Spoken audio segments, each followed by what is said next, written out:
আমি যথেষ্ট সন্তুষ্ট বর্তমান পরিবেশে, কারণ আপনারা জানেন যে বিগত আওয়ামী আমলের নির্বাচনের সময় আমরা দেখেছি প্রশাসনের কীরকম দলীয়করণ, তারা দলীয়করণ না মানে দলীয় আচরণ, এবং এখন আমরা দেখছি তাদের একটা নিউট্রাল আচরণ, সকল প্রার্থীর প্রতি তারা সমান আচরণ করছেন।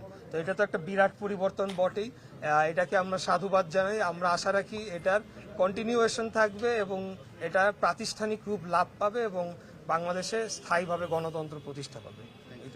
ধন্যবাদ। আমরা ঢাকা 6 আসন থেকে আমার মনোনয়নপত্রটি যাচাই বাছাই শেষে বিভাগীয় কমিশনার যিনি রিটার্নিং কর্মকর্তা তার নিকট হতে আমার মনোনয়নপত্রটি বৈধ নাকি অবৈধ এবং সেটি যাচাই বাছাইকালে সঠিকভাবে সম্পন্ন হয়েছে কিনা সেই ঘোষণা, সেটার শুনানির দিন ছিল আজকে।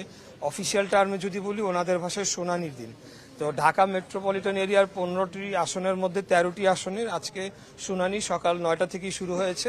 তো ঢাকা 6 আসন আমরা সকাল 10টায় শুনানিতে আমি অংশগ্রহণ করি এবং সেখানে শুনানি শেষে আমার মনোনয়নপত্রটি বাংলাদেশ জাতীয়তাবাদী দলের পক্ষ থেকে ধানের শীষ মার্কা নিয়ে বৈধ ঘোষণা করা হয়েছে, আলহামদুলিল্লাহ।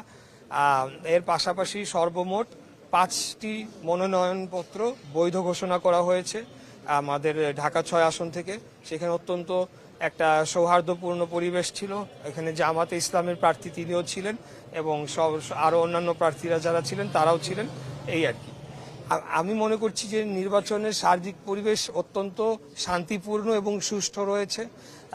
আমাদেরকে যেমন রিটার্নিং কর্মকর্তা, আমরা যখন ওনার শুনানি শেষে তিনি আমাদেরকে পরামর্শমূলক কিছু দিক নির্দেশনা দিলেন প্রার্থীদের উদ্দেশ্যে এবং আচরণবিধি মেনে চলার, প্রচার বিধি মেনে চলার, আমরা যাতে সেটিকে সুষ্ঠুভাবে মেনে চলি এবং সঠিক সময়ে আমরা প্রচারণার কাজটি সঠিকভাবে সম্পন্ন করি এবং বিভিন্ন স্থানে যে যত্রতত্র পোস্টার লাগানো, নগরীকে নোংরা করা, এই বিষয়টি নিয়ে উনি আমাদেরকে কিছু পরামর্শ দিয়েছেন।